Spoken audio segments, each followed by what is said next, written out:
I know that I can't be everything, and I want any partner of mine to have everything. Welcome to Normalizing Non-Monogamy, the podcast where we interview incredible people from across the entire spectrum of non-monogamy to hear their fascinating stories. We always strive to bring guests on the show who have a healthy and positive approach to non-monogamy. However, everyone approaches this a little different, and at its core, our show is about hearing and learning from the different experiences and approaches people have. With that in mind, it's important to remember that the views and opinions expressed by our guests do not necessarily reflect those of our own. It's also important to remember that we aren't doctors or therapists and that we produce this show for entertainment purposes only. Please consult a medical professional for anything regarding your health that you might learn about on this show. One final thing that we need to let you know about is that this podcast will hopefully include some explicit language. So, if that kind of thing offends you, we suggest you just keep listening until it no longer does. However, if you're under the age of 18, you should probably stop listening or gather up your parents and listen as a family. Enjoy! Welcome to episode 48. We're Finn and Emma. Yes, we are. As normal. Yeah, so today, welcome. We've got a awesome interview. This one actually had a pretty big impact on us in terms of shaping some of the things that we want to do in our personal lives in the future. So we got done with this interview, and I remember telling Finn, I was like, I just want to scream this from the mountaintops. So it definitely had a big impact, and we hope you all enjoy it. Yeah, so today we're talking with Chris Smith, or Christopher Smith, and he was put in touch with us and wanted to clarify a couple of things because the interview kind of just jumps right in, basically because we had never met him. We'd never really talked to him, but we were having a conversation with him, and it just sort of made sense to start the interview. And so we just kind of started the interview. And so we mentioned somebody named Crystal, and that was Crystal from episode 38. She put us in touch with both Chris Smith and also Kevin Patterson, who we interviewed a couple of weeks ago on episode 45. So those are both people that, that Crystal was able to put us in touch with. And so we wanted to really say thank you to her. Go check out her interview. And then, so Chris he was in the military. Mm-hmm. He was a former pastor. He has master's degree. He's working on his PhD. He's written papers. He speaks at conferences. I know. It's pretty impressive. He's involved pretty heavily in the poly communities, and his personal story is pretty amazing. So definitely don't just listen for the intro, which I know most of you do. I was say pretty much everyone only listens to us ramble, right? I do want to correct one thing that was said.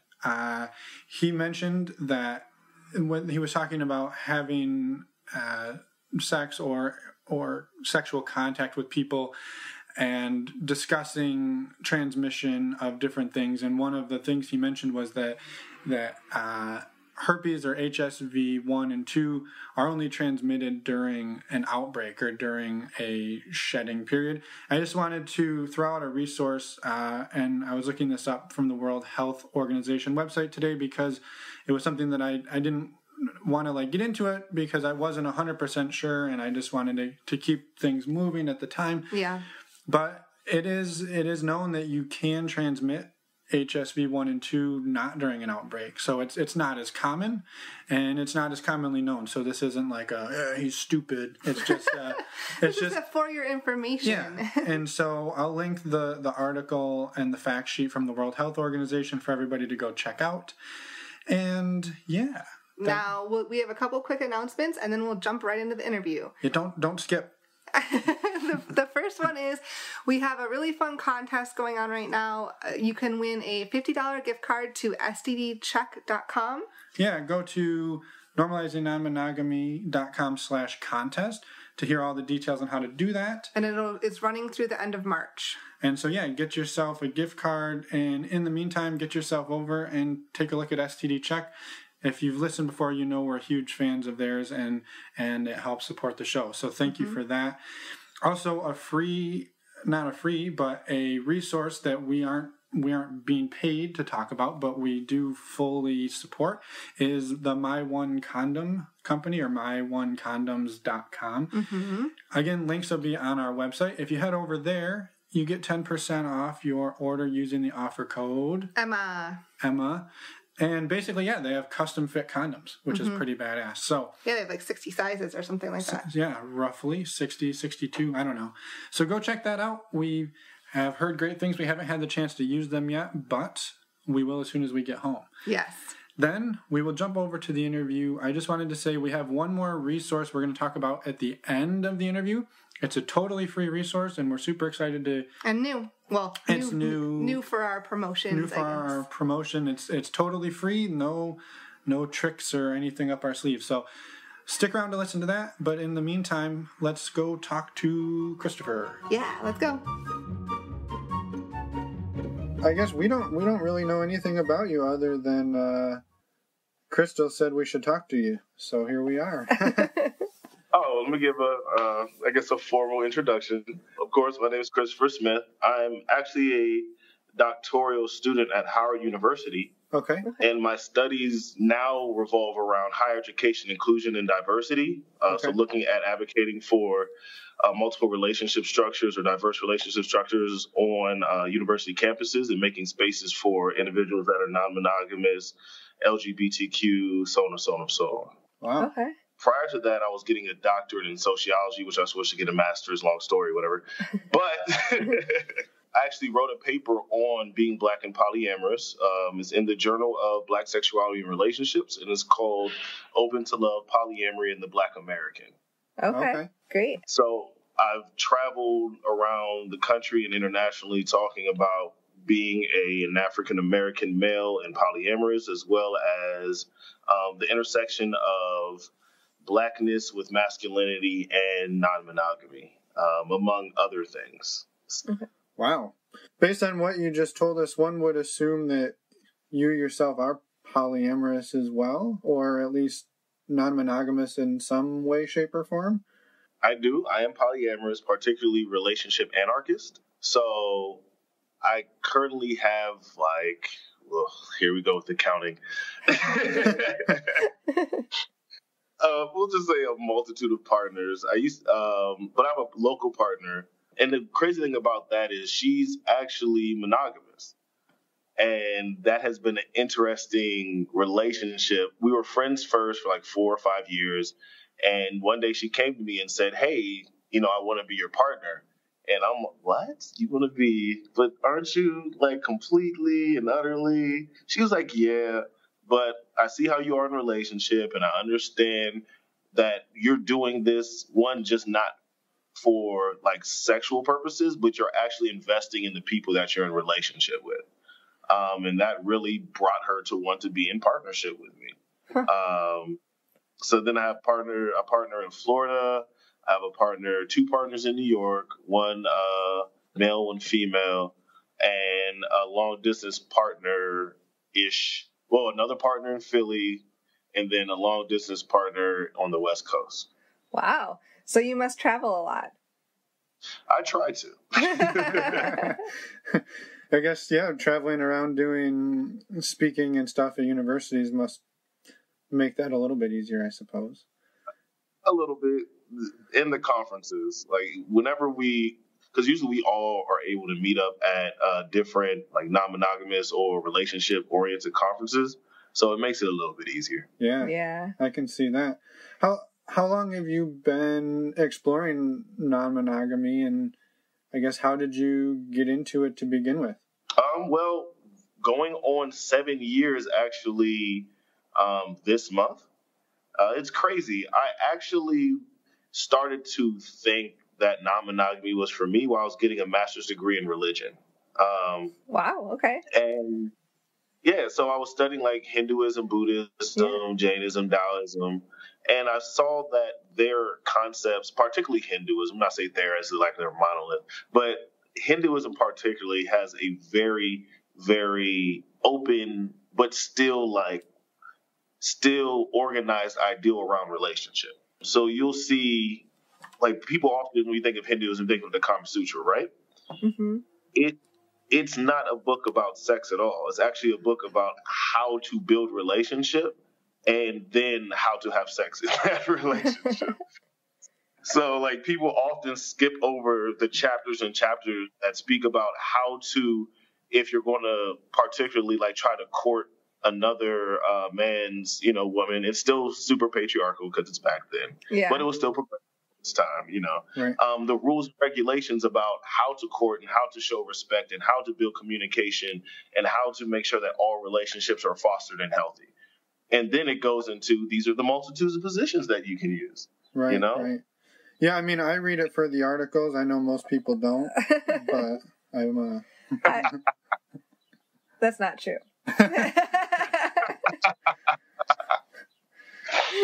But so in studying that, and then I had a very close friend of mine who owned a artist collective. It was called Moisai. It used to exist in DC before the space that we had was taken over, so a condo could be built.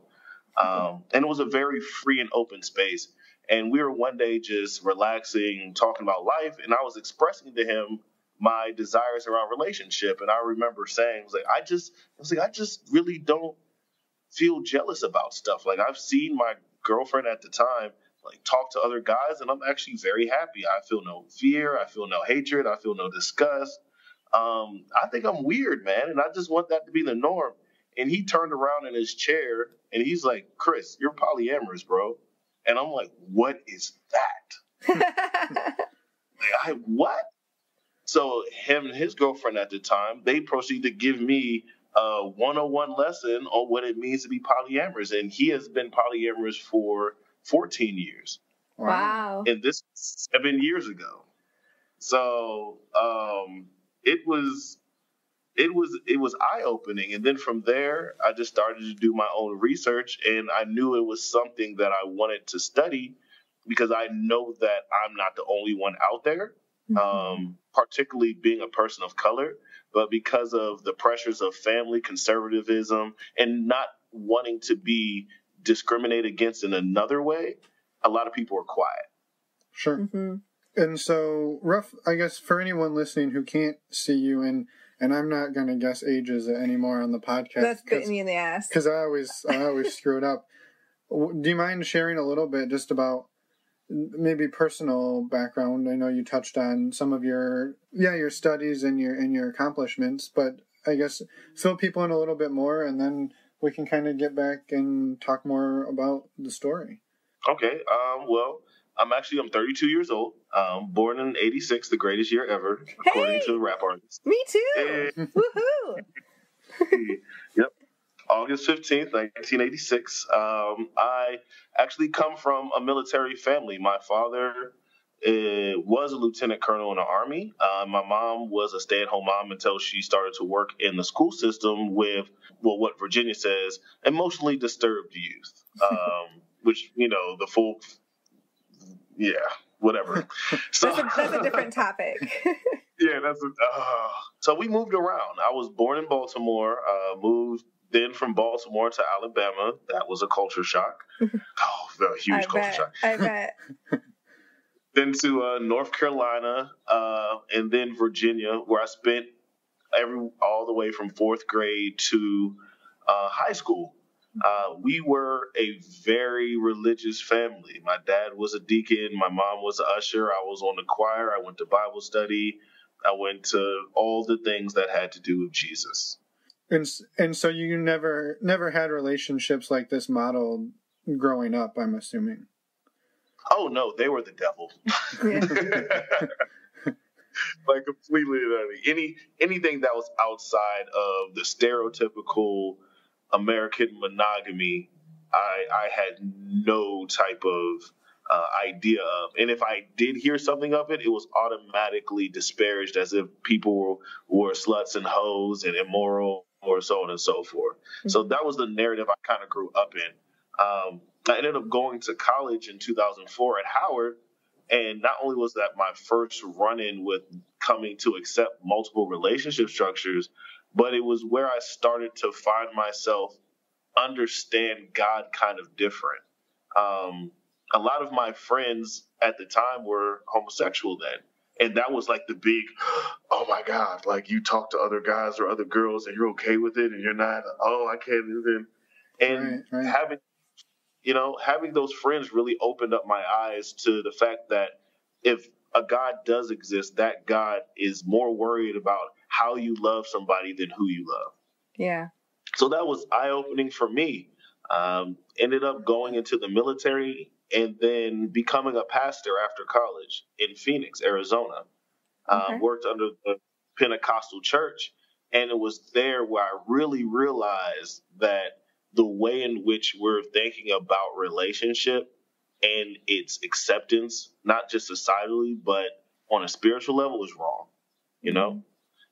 There was no way that I could tell these couples, particularly the young adult ones, which I was over, or that I was in charge of being a shepherd, whatever terminology, that their love was wrong simply because they had the same genitalia. Yeah. And so did you push against that? I'm just curious, in as a pastor? I did. And it got me into some trouble. When you're dealing with particularly the Pentecostal church or Pentecostal adjacent, it's very conservative. And the person who is the pastor or the bishop is seen almost as like Jesus themselves. So if they say something and you're like, but no, you're automatically like, yeah. And so how did that play out then? Moving, I mean, obviously, at some point you said you started to question both the sexuality aspect and then the relationship styles. How did that work, and how did it evolve? Well, personally for myself, it involved in my own personal exploration. I remember there was a point in time, literally, when or if I would sexually connect, and I laugh because I look back at myself like, what the heck were you thinking?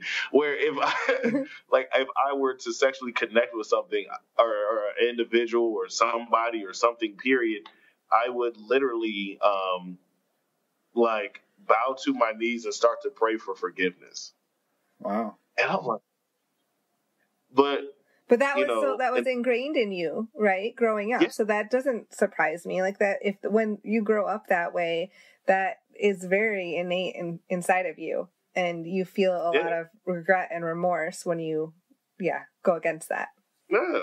And then it actually took a young lady, she was bisexual. And now she, let me be correct, he now, because transition, later on down the years, we had just finished having sex and looked at me and said, why do you feel guilty? We both had fun. We both feel so much better now. And we both feel so much closer. Or am I making assumptions? And I had to really check myself. And this was like 2010. I had to really check myself. And I was like, no, you're right. Like, I am literally guilting myself on something that has built a genuine connection between two people and is good.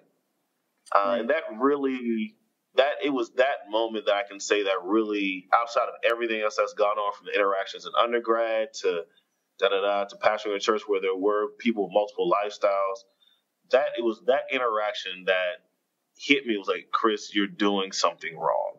Like your scope and your understanding is too limited to really, one, help people as they journey through life, because that's always been my passion, but even to be free to the point within yourself where you can actually help people. Yeah. Right. So how did you transition then? I know we're talking personal, but how did you move from being a pastor to what you did next? Was that part of that transition? That was part of it.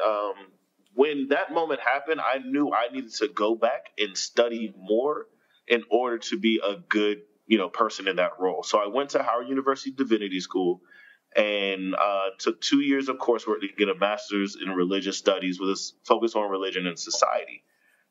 My favorite class was my world religions class. The professor, when you walked in, his first statement to everybody sat down. And given, I'm in the class with people my age, I was 25 at the time, and some people who are 60 who have been like pastors or whatever in the church for like 30 years. And he literally looks at us and says, hey, When you're in this class, you leave your Jesus at the door. Wow. Wow. I like that. And I like that a lot, too. Yeah. Me, I was like, yes, hey, leave him. Cool. I left mine at home. Yeah, but like that, you have to leave that so that you can learn, because the whole class was about world religions, right? So like you need to be able to accept and whether you disagree or agree, be open enough to learn about those other religions. Exactly. And even the history of your own, because Christianity or all the Abrahamic religions have a very interesting history that particular churches don't like to, talk about, that can in some ways, go against some of the doctrines of the churches themselves. Sure. So it's it's very interesting. And that was really my shift into my own personal freedom. And that's also, again, when I realized that not just academically, but personally, I need to walk this non-monogamous life out if I'm going to be the most authentic, transparent, honest, and loving person I can be. Mm-hmm. And so is that when you started sort of exploring it more and then looking into, researching it and polyamory? Polyamory or non-monogamy and studying it more and making it a bigger part of your life? Yes, it was actually in 2011 when I was in that master's program, that not only did I learn the term polyamory from, my homeboy, who was just like, bro, you're tripping, like, you're polyamorous, get over it. And then after knowing that, I started to go after communities and search for it, and try to perfect it in whatever style that I could. Oh, it was a hot mess. Yeah, I was going to ask, what did, when your friend looks at you and tells you that, what's the first thing you do? I mean, it's not like he just handed you the keys to a new car, right? You've got to then figure out what you're going to do with that. Oh, he handed me the keys to a new car, but he didn't tell me it was stick shift. So you went through a lot of clutches, did you? Oh, I stalled out so many times. The relationships then, and it was, at the time, I was on and off with a young lady who clearly wanted to be monogamous with me. But I remember saying to her, I was like, look, I can't be this. And I let her, well, not even I let her, I made the decision to try to make her happy. So I was like, okay, I'll be monogamous, even though I knew I could not be. And I ended up cheating. Like, I already knew I was non-monogamous, but I wanted her to be happy, and she was annoying me. So I did it. And I remember that day because that was a day where I knew that I'm never going to say that I can be monogamous with somebody again. Not because I don't think monogamy is a great form of relationship, but people can walk it out in integrity and honesty and transparency and authenticity. Like, it can be great for some people. My parents have been married for like 35, going on 800 years, and I'm happy with them, and they've been monogamous to each other, to what they tell us. But I remember that conversation I had with her, and I was so nervous about it.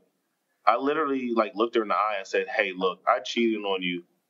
I feel bad for breaking a promise, but I don't feel bad about the connection with this person.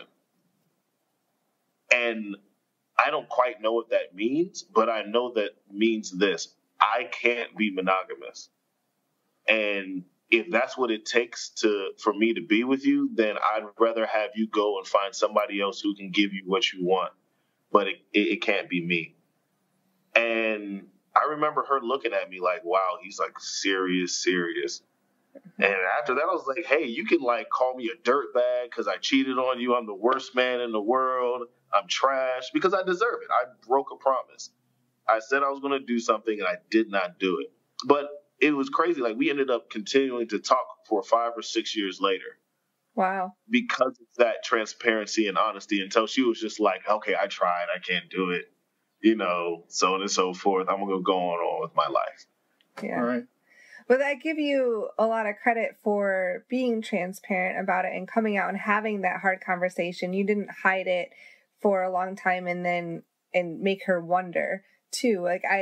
even if that conversation was difficult for both of you, I truly believe honesty is the best policy most of the time. So even though it's difficult, that's awesome that you were able to have that connection and communication for years after.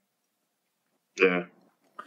And so at that point you were starting to figure out how to navigate multiple relationships, and you mentioned earlier that it's not just about the sexual aspect for you. I guess, do you mind talking a little bit about what your relationship style sort of looks like and how you navigate it? Okay. Well, in my relationships journey, I'm very non-binary, and I thoroughly despise patriarchal gender roles. So in all of my relationships, I'm very open to negotiation, conversation, and discussion of expectation. Of course, to one partner, I'm one thing, and to another partner, I'm something else. But I don't walk in with this, I'm just going to be this to everybody mentality, because I know that's not what I feel relationships should be about. So for me, in my anarchy, I'm with my nesting, or not my nesting partner, with my local partner. I'm very much so a close friend and lover to her. But also, like, I've experienced way more life than she has, which is very interesting because we're the same exact age, like literally. Mm-hmm. But I've been in the military. I've traveled. I've done more than she has in just life experience. So I find myself often answering questions that she's like curious about, like, "Hey, what is that?" I'm just like, "Yeah, that's that." Okay. Like, okay, yeah. But she, to me, is a very, very, very, very, very strong support. Because we were friends first, and how we met, I was at an internship working for the government, and so was she. Okay. And it was one of those, we walk into a room, and immediately I'm like, her. Uh-huh. Like, it was just that. So I go to the back of the room with all the boys, and of course, we're like, oh, this person's cute, and da-da-da-da-da. And I look at all of them, I'm like, hey, I know this is going to sound very monogamous, but she's mine. I just want to know. Like, back. So we ended up, I go out, and I invite her out, and I tell her, this is how I usually do. I say straight up, I'm like, hey, I think you're very beautiful. I'm attracted to you, but I want you to know that I'm polyamorous, and we can talk through that. And she very nicely was like, I don't know what that means. Let's talk about it. So we spent literally 2 hours and 3 drinks, as I was sipping slowly,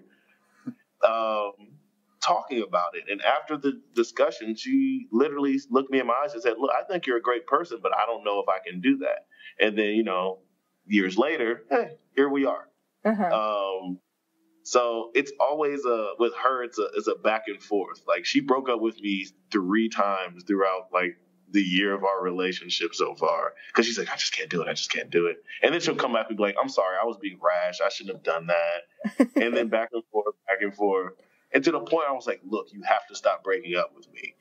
If we're going to be friends and only be friends in that way, which I really think is the basis of any relationship, period, is friendship, then I'm cool. But if anything else, emotional or romantic, as a lot of people becomes involved, and you can't handle it, I will make sure that I will not feed it in any type of way.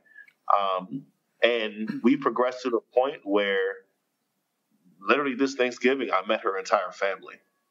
Oh, cool. Very cool. Yeah, and so... Oh, go ahead, sorry. No, you're good. No, so you are at the point with her that you could shut it off and say, you know what, our friendship is paramount to anything else we have, but obviously there's more there as well, mm-hmm. if she's willing and open for it, right?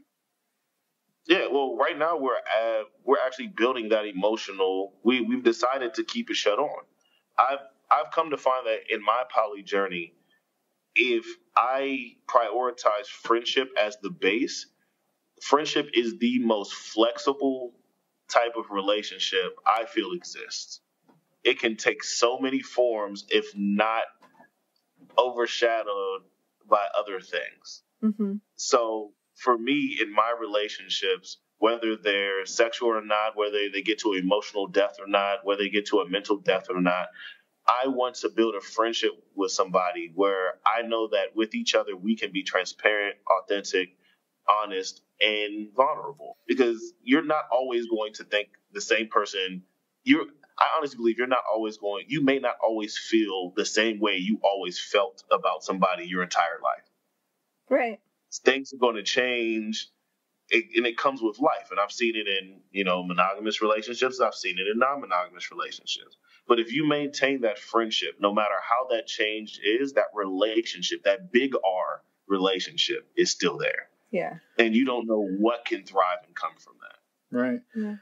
Have you, I mean, I think that's something that a lot of people would love to strive for, but I think it's easier to, once you move from friendship into relationship. I know that's how a lot of people lose friends. What type of, if the relationship doesn't work out, it's really hard to go back. How have you found ways to walk back and forth across that friendship relationship sort of threshold? Well, it was actually in the sociology program. I thought of this. Looking at relationship, literally everything is a relationship. Like the minute we began to converse, we all three are now relating to each other. Mm-hmm. That's the big R, Right. That's the R that the universe is. All the other little R's, like the titles we give it, the type of interactions we place on those titles, so on and so forth, are those little R's. I just happen to give more weight to the big R than these other little R's that we create through our societies, through our mindset, so on and so forth. So this recently happened, I had a nesting partner that moved away, and we kind of broke off. And for me, it's just like, hey, we can still talk, chill, hang out, so on and so forth. It's whatever. I just know that we can't and probably won't be engaging in certain activities and conversations. I'm completely okay with that. Mm-hmm. Looking at the big R, for me, I focus on the big R. Her, on the other hand, she's having an extremely hard time with it. Well, that's what I think I was going to get at was, even if you're able to navigate that personally, there's two, at least two of you in this relationship. Right. And so how has it gone for you in terms of you're still there saying, hey, we're still friends, and it sounds like it doesn't always end up a two-way street? Patience, a lot of patience, a lot of humility. A lot of people in that circumstance would try to be extremely self-righteous and say, well, if I can do that, why can't you? And why can't you think like I do? And da-da-da-da-da. I don't do that. But also a lot of self-healing. It hurts. It hurts to know that you still would like to connect with somebody in some type of way, and either they're unwilling or incapable or unaware. And it's a hurtful thing, and it can be. And that's the biggest piece for me. It's handling the pain of separation, even though to you and your heart and your mind, you're still connected.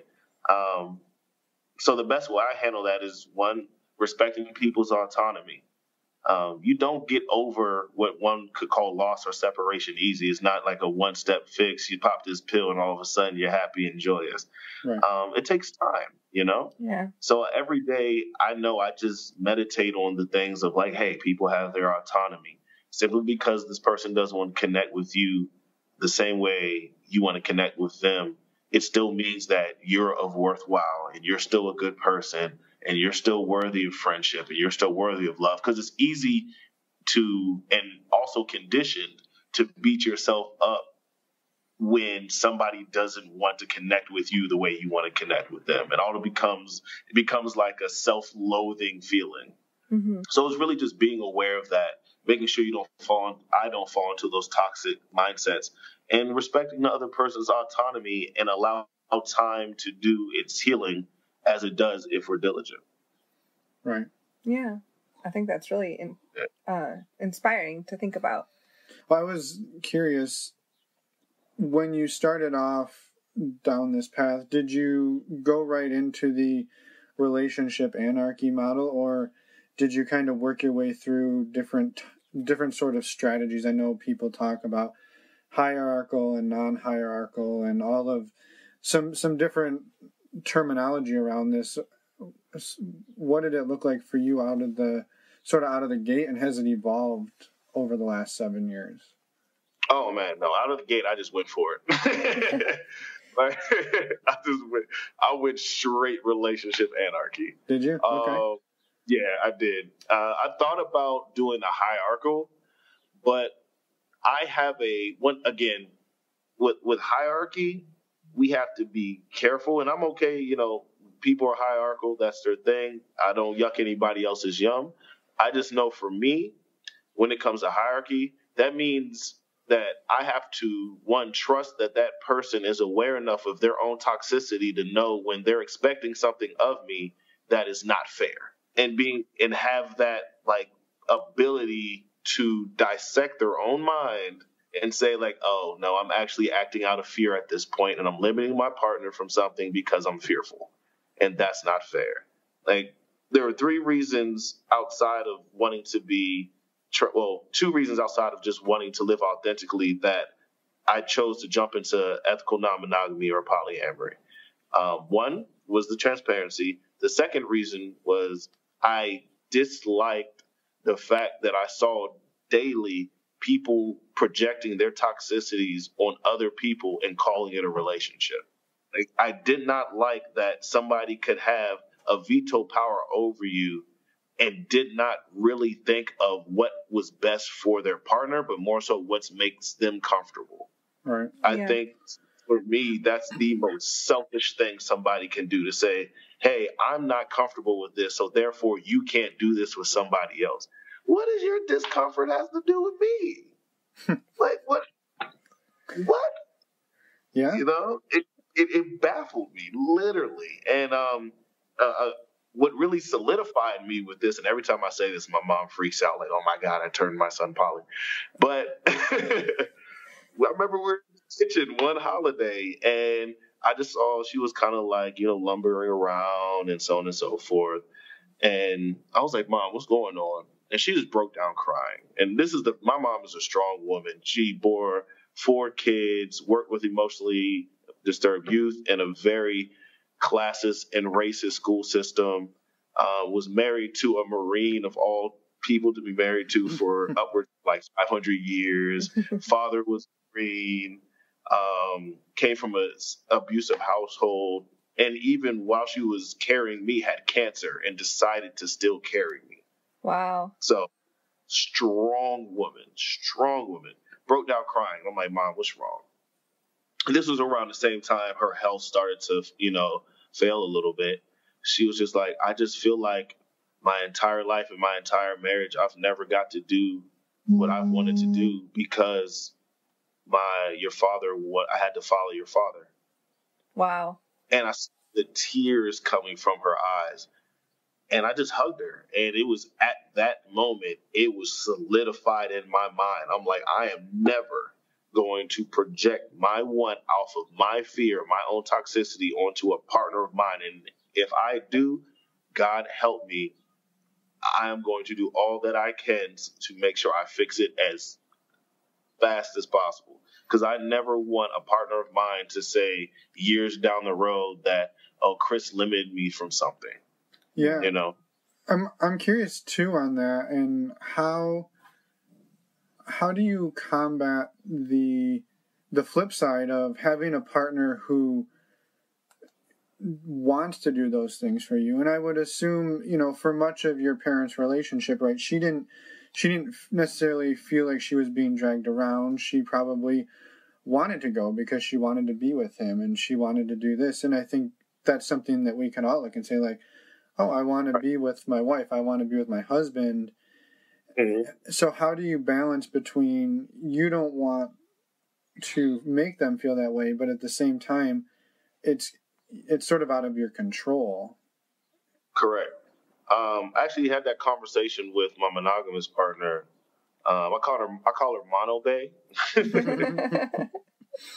a couple of weeks ago, and I looked at her and I said, "Listen, whatever it is that you want to do with me or for me is your choice, but just know I only want the things from you that I specifically ask of you, and you have full freedom to do anything else that you want." Well, what if it's that I want to do this? Fine, that's cool.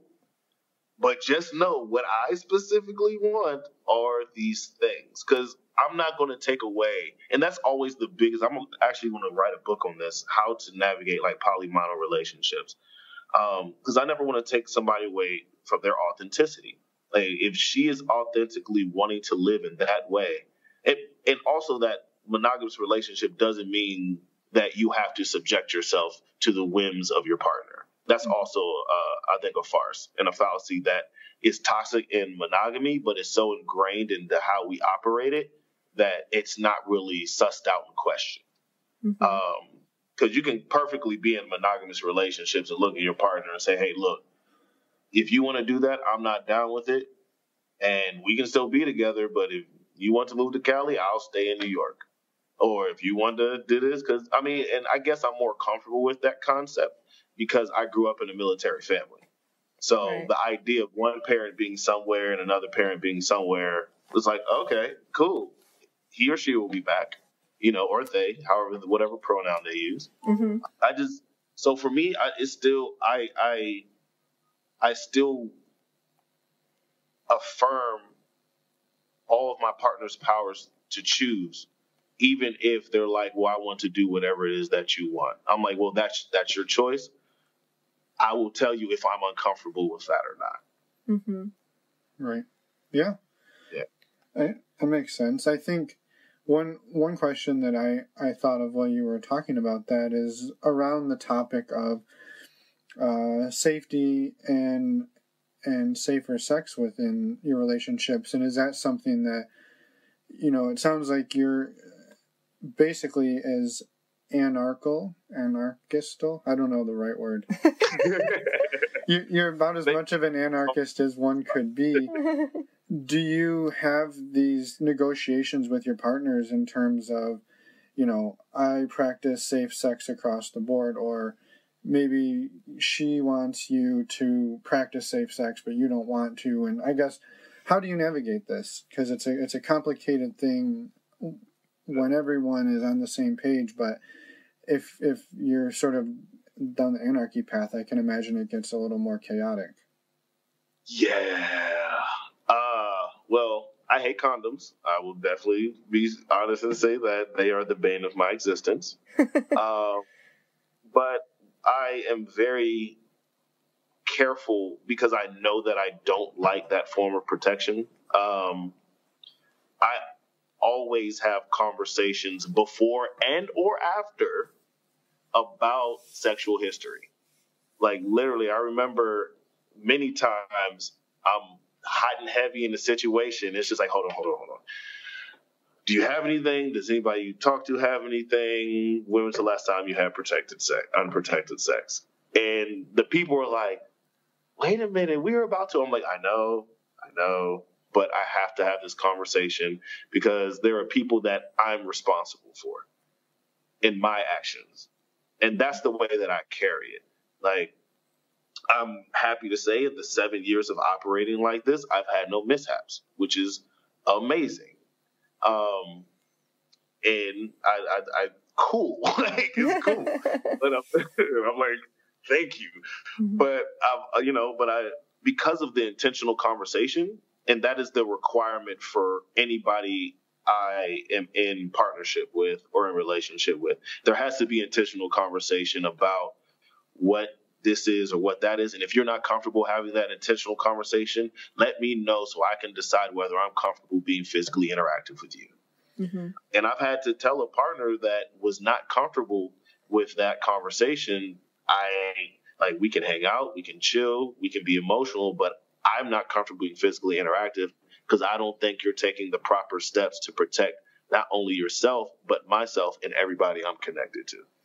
Okay, yeah. And so being that it sounds like you are less apt to use condoms, do you get tested more frequently, and do you talk with your partners about that more frequently than you would if you were? Or do you have other forms of protection that you typically use? Yeah. And there's other forms, well, particularly birth control, but some have like IUDs, female condoms, so on and so forth. But yes, every 3 months, like clockwork, I'm tested. If there's something questionable because some stuff shows quicker, I'll wait like a week and a half or two. I'll go get tested. I'm very, very careful about health because from an advocacy point of view, and as somebody who wants to be an advocate for non-monogamous relationship structures, I know that's going to be one of the most frequently asked questions. Yeah. And I want people to know that this is just not a free-for-all, even though it could be. But even in the free-for-all, we are still thinking about how this can impact our lives and our health. So, yeah, every 3 months, I share my results. If a partner has something, like I have partners who have herpes, we make sure that they're on the right medicine and that we're not doing anything interactive during a flare or anything, because that's when it's transmitted. So researching STI transmission and how long it lasts and so on and so forth, while being the last 7 years, I swear I could teach any sexual health class that exists anywhere. Well, yeah. Probably better than a lot of the information that's out there. Exactly.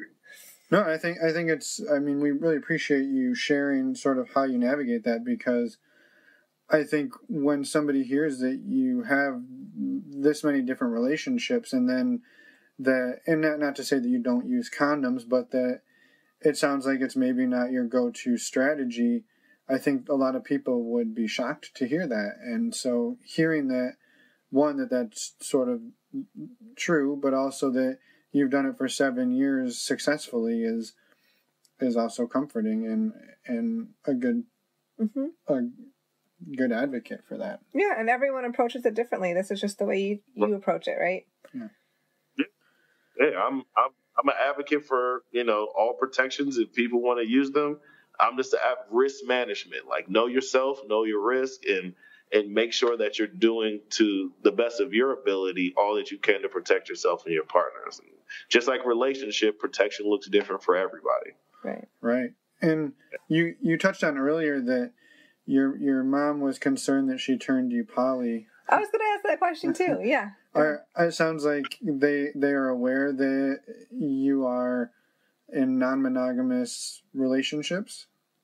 Oh yeah, they've met to my ex-partner and now my still current partner. I actually took them to my brother's wedding, and they met them individually as well. It was I enjoy those moments because like it's not like a show off, but it's kind of like a told you it's possible, ha ha ha. Like my entire family knows. I remember the day I told my mom and dad, and my dad started laughing. Oh, jeez. It was just like the heartiest laugh I've ever heard come from my father. And my mom was like, "No, can't do it.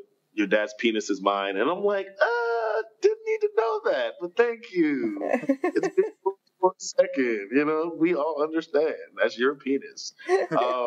My brothers and sisters, I would say ironically, but another topic I also want to look into is the tension of putting non-monogamy or polyamory or ethical non-monogamy into the sexuality category when there are a lot of people with varying sexualities that aren't non-monogamous. Yes. And that's why I'm not, when people say it's a sexual orientation, I'm like, no.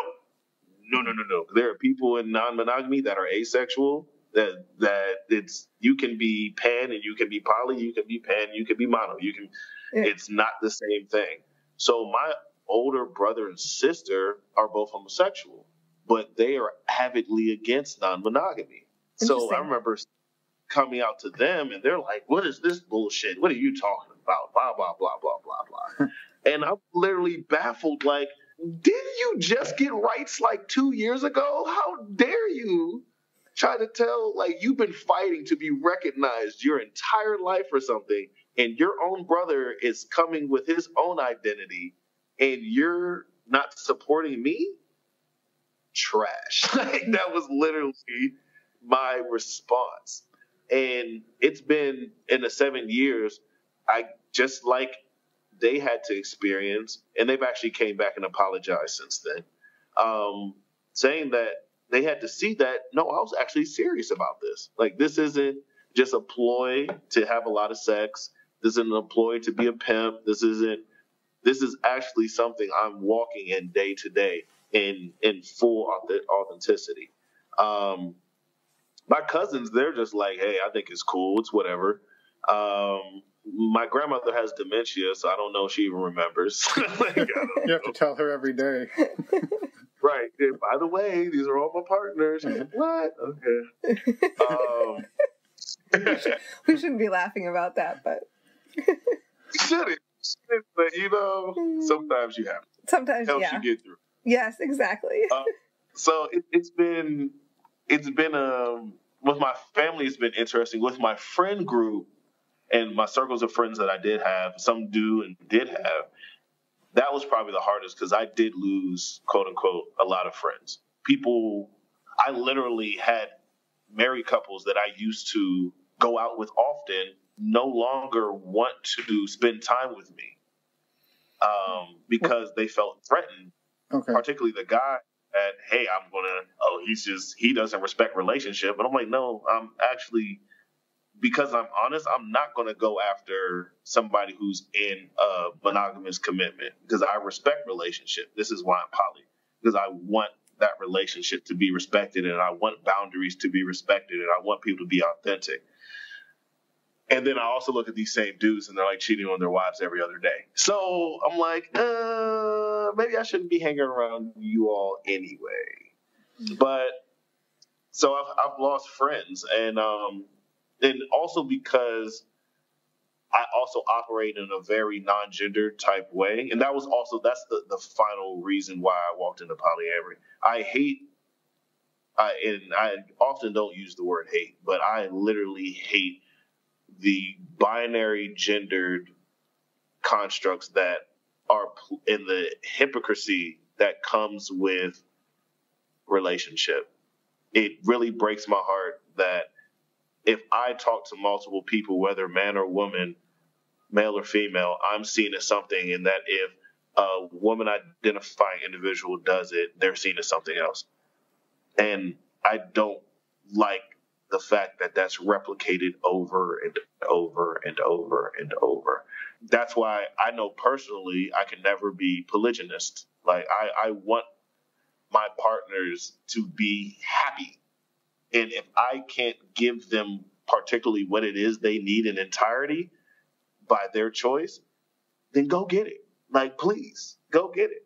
I know I can't be a 6'5" basketball player. I'm 5'9". I'm never going to be that. Mm-hmm. I don't speak French. I can barely understand Spanish, and I took 6 years of it, Right. Like, I know that I can't be everything, and I want any partner of mine to have everything.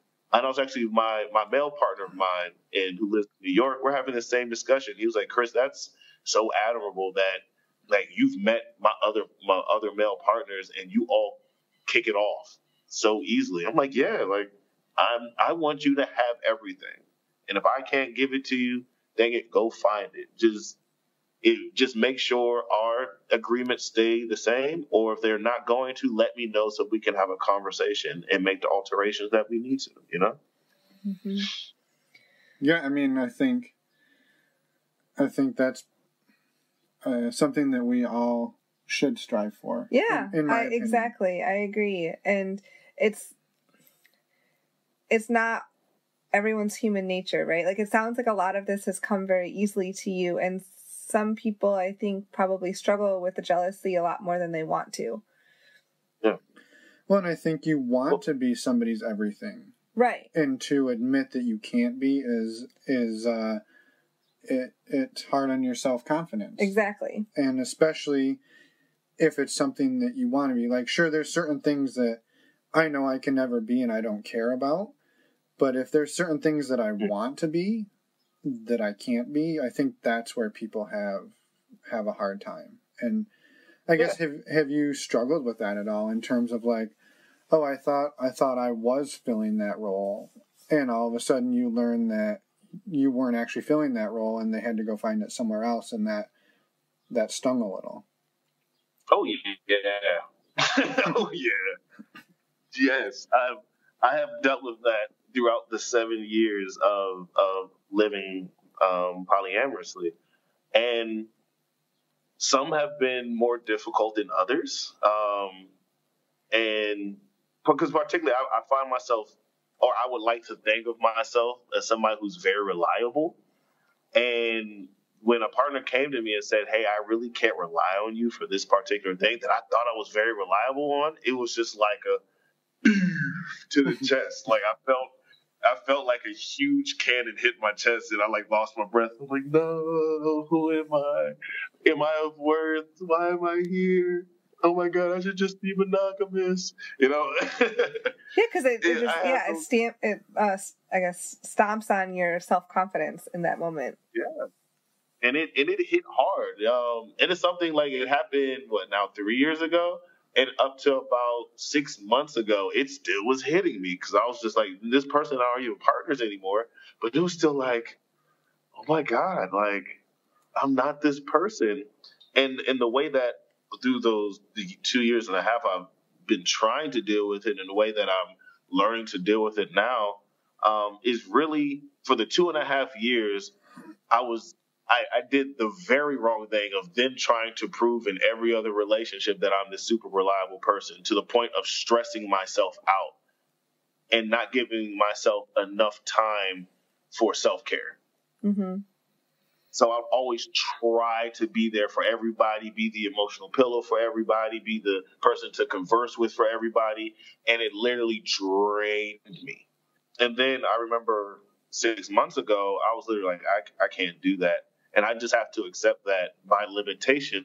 And not only that limitation or that person expressed, it was just a limitation for that person. And how dare I apply that to every other piece of my life?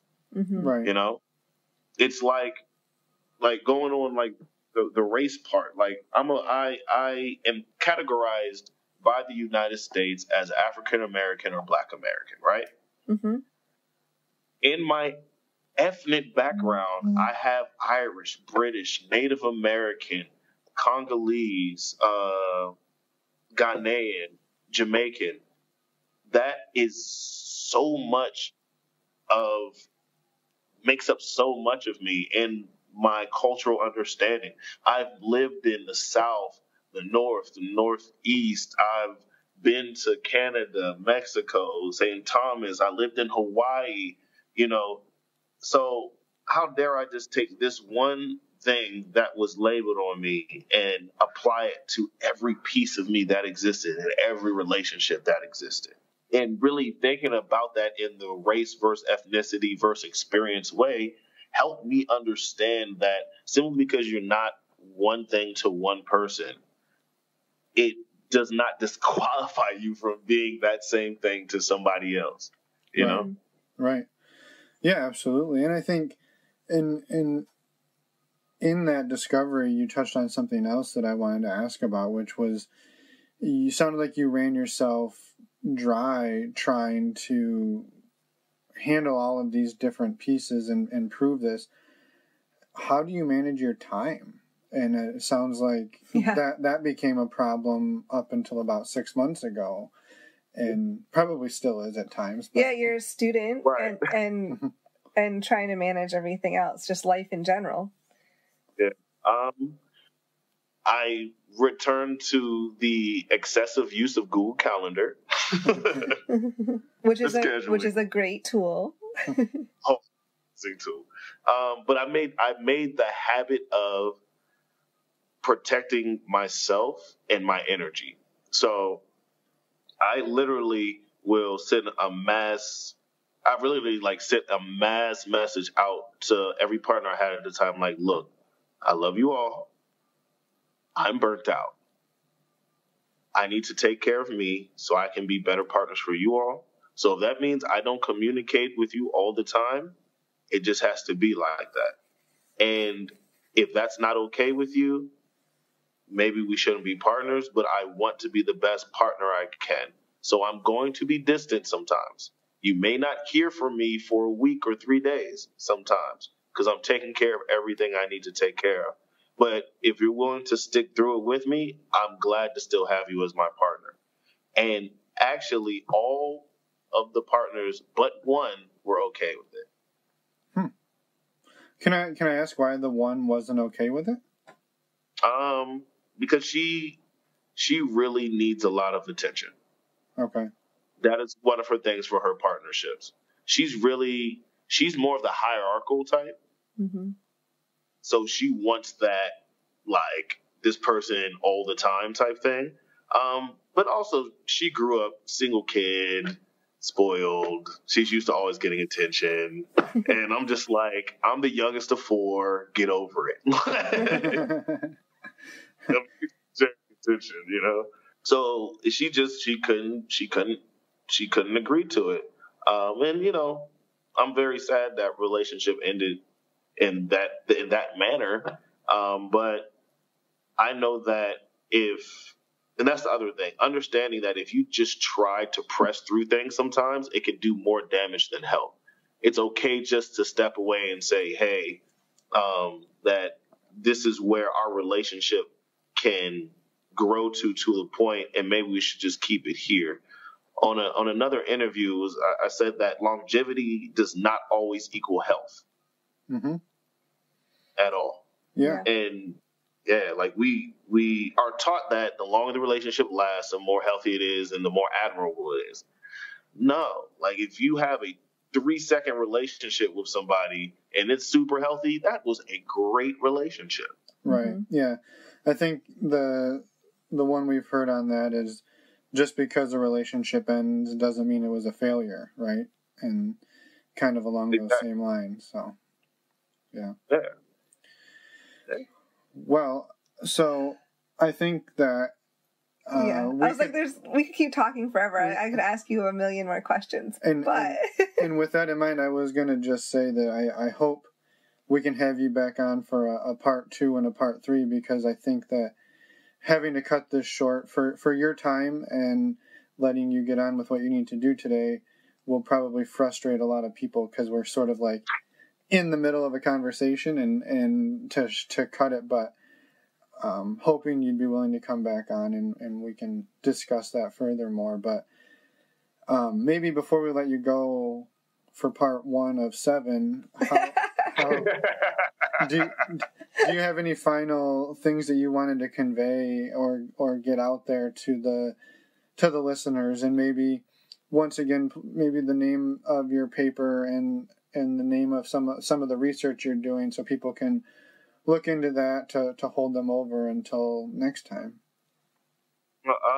Definitely. I look forward to the other 7 parts. We still have to dissect like the intersection of sexuality, race, I know, social. Exactly. We didn't get into any of that. It might be a 12 part then. Any final things? I'll always say to anybody who's listening, like, walk your journey. And it's not going to be easy. You're not always going to be supported, but know you're not alone, and try to entrench yourself in people who are advocates for you. Find your local poly communities. Find them on the internet. You have Black and Poly. You have Poly Discussion. You have Latinx and Poly. You have Poly Here for the Fun. You have all these meetups. Like, I can't say don't be afraid. Be courageous. You know, be courageous. Take those steps. Live your love your life, and love those around you. And when you're feeling down and when you know that you feel like you're being beat up and ostracized and so on and so forth, always remember that your capacity for growth and connection is only limited by your own fear.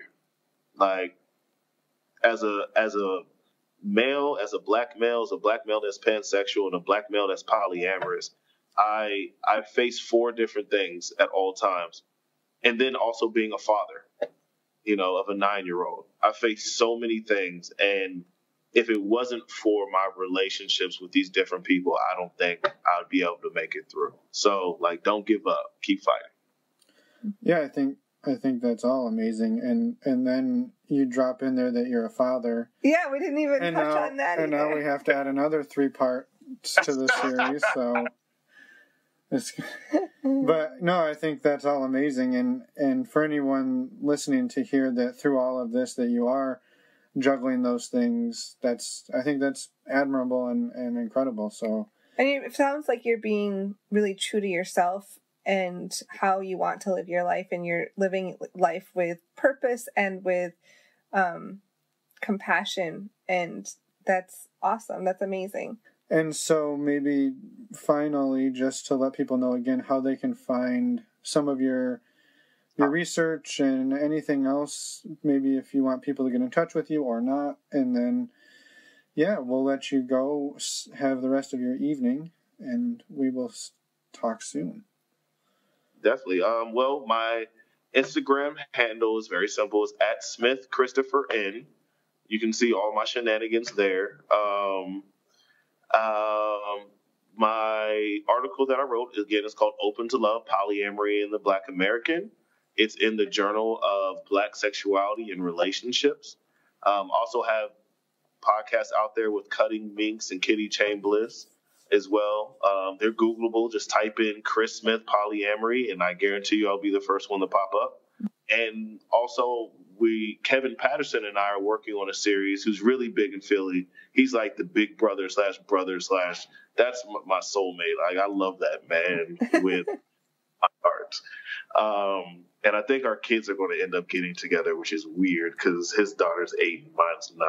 My son's 9. So it's like they played together one time. They had googly eyes, and I was like, oh. Okay, anyway, second gen poly. But that's hilarious. Look out for his and I stuff. Also with Bex Caputo, we often travel to different conferences, and we talk about masculinity and polyamory from the black male pansexual point of view, from the black male exploring married point of view, and from the transitioning now white man point of view. Mm-hmm. So it's a great series to listen to. We often shake up a lot of people and throw out perspectives that people really haven't heard of or are hip to. So look out for all of that. Kevin has a book out. It's called Love is Not Colorblind. It is a great book. Please go read that. And in July of next year, there's a conference called Poly Dallas Millennium in Dallas, run by Ruby Johnson, who is a great social worker and is one of the few black women in the American Association of Sexuality Educators, Counselors, and all these words for people who talk about sex and stuff. Mm-hmm. And that conference is amazing. And Kevin and I and a bunch of other great scholars and lifestyle advocates will be presenting there. Okay, great. Excellent. Yeah. Well, thank you so much for your time. I think that this was a little bit different interview than what we've done in the past, although actually... I don't think so. No, you touched on a lot of really amazing things. And just thank you so much for your time. And we'll put links to everything you mentioned as well in our show notes, so people can easily find you. Of course. And go enjoy the rest of your evening. And again, we will be in touch. Yes, thanks again. No problem. It was my pleasure. Thank you. Okay. Thanks. We're back. Yeah, and thank you, first of all, to Christopher. Thank you to Crystal as well for putting us in touch with him. And yeah, we look forward to episodes 2, 3, 4, 5, 6, 7, and 8 that are coming up with him and subsequent versions. Yeah, super fascinating, and can't thank him enough for sharing everything and for the work he does. Yeah. As promised at the beginning of the episode, I told you about a free resource, or as I like to call them, free sources. Oh, no. No. It is. Basically, for anybody who's listened to episode 29, they know that we are traveling the world. We quit our jobs. We somehow have been able to budget to do that. And one of the things that we do to do that is we use a website called Personal Capital. Yep. We've been using it for years and years and years. It's totally free. There's like paid things you can do. I've never paid for anything. No, we get everything we need just by using the free website. So no reason to pay, but it basically lets you track your money, track your spending, create budgets, and do all the things that allow us and allow you to keep track of your money better, save money, and maybe budget out some money so you can do things like Desire or Hito or swinger parties, and you can see how much am I spending on this partner and that partner and that partner. I don't know. It's a really cool thing. You could. I think the biggest thing for me is you can see all your accounts in one place. So you can see your credit cards and your bank accounts and everything, and so you can. It's a snapshot of your entire financial everything in one spot. Yes. So go to our website, check it out, Personal Capital. Yep, and there will be links on the homepage, links on the resource page, links in the show notes, and our website is normalizingnonmonogamy.com. Yeah, that's usually my job. Well, I know, but you didn't do it in the intro. That's because it was long enough. You could also find us on Twitter and Instagram under the screen name NNM Podcast, and on Casty under the same screen name. Next week, we have a really fun interview with Toward Souls, some other podcasters. Yeah, fairly new podcasters. Same-sex female couple, both bisexual. So, fellas, you're not counted out this time. But everyone's going to want to listen to that one. And in the meantime, thank you for listening. Thank you for sticking with us. And thank you for supporting the show. Yes. Have a great week. Bye, everyone.